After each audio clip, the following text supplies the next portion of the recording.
आज हम इस वीडियो में पढ़ने वाले हैं आईटीआई सेकेंड ईयर के कुछ इंपॉर्टेंट क्वेश्चन जो कि इलेक्ट्रीशियन ट्रेड का मैं यहाँ पर कवर किया हूँ। यदि आप किसी अदर ट्रेड से आईटीआई कर रहे हैं तो आप कमेंट में जरूर बताइएगा, आपके ट्रेड से रिलेटेड जानकारी दी जाएगी और पढ़ाया भी जाएगा। तो चलिए यहाँ पर हम बात करते हैं क्वेश्चन नंबर 1 की।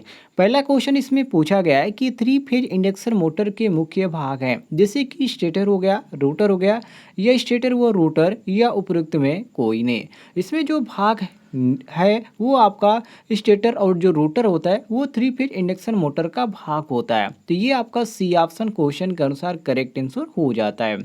अगले क्वेश्चन पे हम आते हैं क्वेश्चन नंबर 2 पे, जिसमें कहा जा रहा है कि 3 फेज वाउंड इंडक्शन मोटर के रोटर में होता है, मतलब क्या चीज़ होता है, तो इसमें क्या होता है, फेज वाइंडिंग होता है। तो ये आपका बी ऑप्शन क्वेश्चन के अनुसार करेक्ट आंसर हो जाएगा। दोस्तों यहाँ पर मैं आपको ऑप्शन नहीं बताया, लेकिन आप ऑप्शन को रिपीट कर लीजिएगा, क्योंकि परीक्षा में जो आपका सबसे ज़्यादा कन्फ्यूजन करता है वो क्वेश्चन का ऑप्शन ही करता है। तो ऑप्शन को भी आप ध्यान से देख लीजिएगा।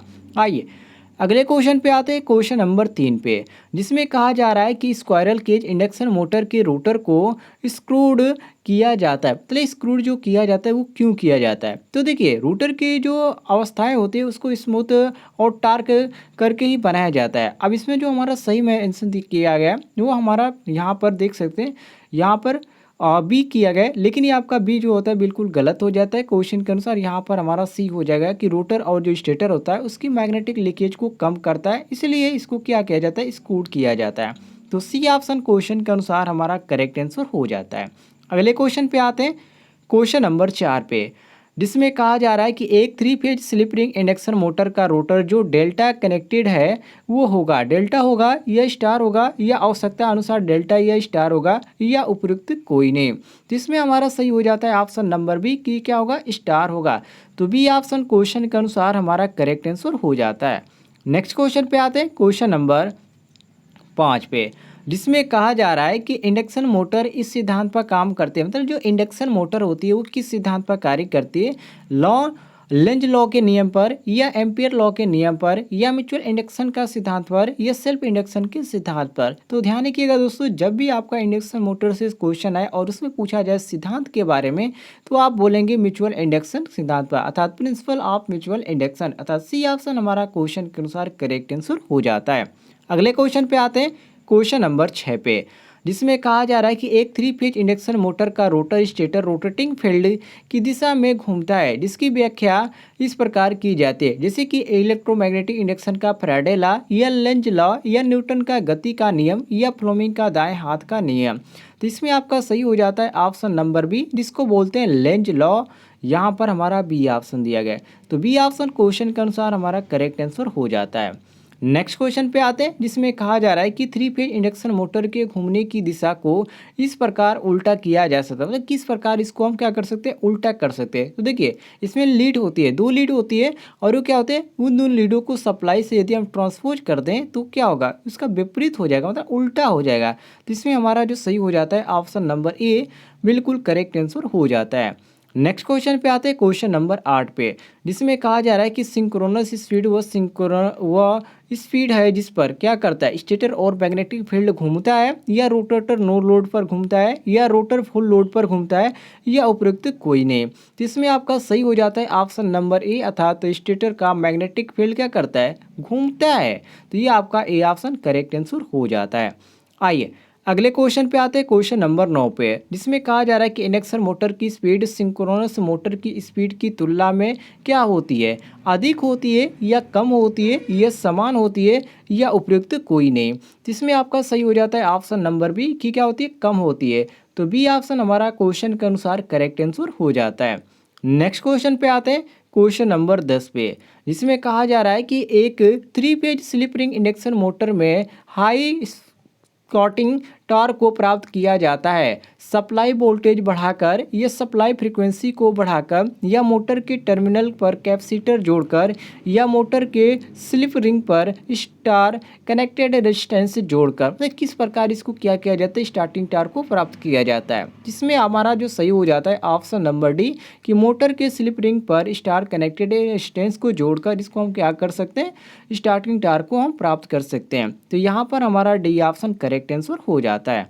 नेक्स्ट क्वेश्चन पे आते हैं, क्वेश्चन नंबर 11 पे, जिसमें कहा जा रहा है कि इंडक्शन मोटर में यह लॉस होता है, मतलब इंडक्शन जो मोटर होता है उसमें कौन सा लॉस होता है, जिससे कि स्टेटर कॉपर लॉस या आयरन, यहाँ पर दिया गया स्टेटर में आयरन लॉस होता है या कॉपर लॉस अर्थात रोटर में कॉपर लॉस होता है या विंडोज व फ्रिक्शन लॉस होता है या उपयुक्त सभी। इसमें ध्यान रखिएगा दोस्तों, इसमें आपका केवल विंडोज व फ्रिक्शन लॉस ही होता है इंडक्शन मोटर में, इसको नोट कर लीजिएगा। तो ये आपका डी ऑप्शन क्वेश्चन के अनुसार करेक्ट आंसर हो जाता है।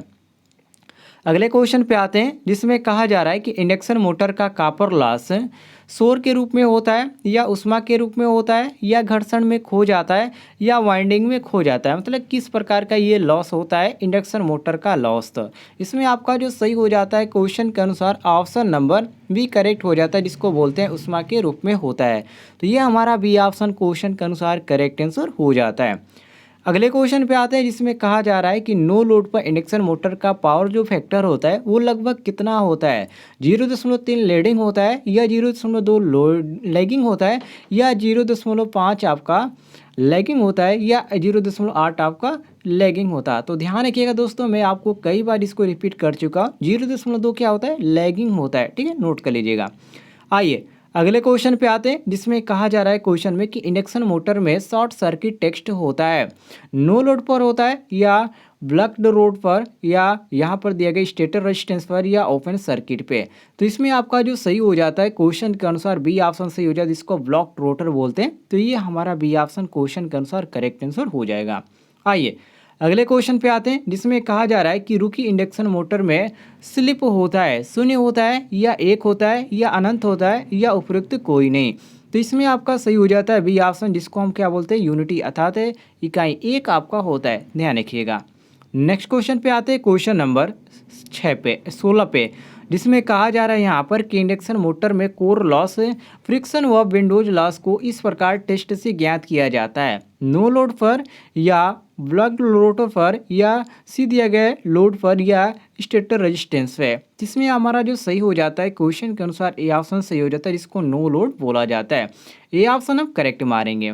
अगले क्वेश्चन पे आते हैं, जिसमें कहा जा रहा है कि डबल केज इंडक्शन मोटर में टार्क होता है, अधिक होता है या कम होता है या बहुत कम होता है या उपयुक्त कोई नहीं। जिसमें हमारा जो सही हो जाता है ऑप्शन नंबर ए करेक्ट हो जाता है, अधिक होता है, ठीक है। तो ए ऑप्शन हम करेक्ट आंसर मारेंगे। अगले क्वेश्चन पे आते हैं, जिसमें कहा जा रहा है कि डबल केज इंडक्शन मोटर में वाइंडिंग की संख्या होती है, एक होती है या दो होती है या तीन होती है या चार होती है। तो डबल केज के बारे में बात कर रहा है, तो डबल केज में दो होती है, ध्यान रखिएगा। आगे बढ़ते हैं क्वेश्चन नंबर 19 पे। इसमें कहा जा रहा है कि 3 फेज मोटर की जो क्षमता होती है, जो कैपेसिटी होती है, वो किस में यहाँ पर व्यक्त की जाती है, केवीआर में या एचपी में या केडब्ल्यू में। तो यहाँ पर आपको क्या पूछ रहा है, मोटर की पूछ रहा है। तो मोटर को आप ध्यान रखिएगा, हमेशा क्या होता है, हॉर्स पावर में होता है। तो यहाँ पर आपका सही हो जाता है ऑप्शन नंबर बी, बिल्कुल करेक्ट आंसर। क्वेश्चन नंबर 20 पे आते हैं, जिसमें कहा जा रहा है कि नो वोल्ट कॉइल को जोड़ा जाता है, दो फेज में या फेज व न्यूट्रल के मध्य या उपयुक्त कोई नहीं। जिसमें हमारा जो सही हो जाता है ऑप्शन नंबर ए अर्थात दो फेज में। तो ये आपका जो सही हो जाएगा option number A correct answer हो जाएगा।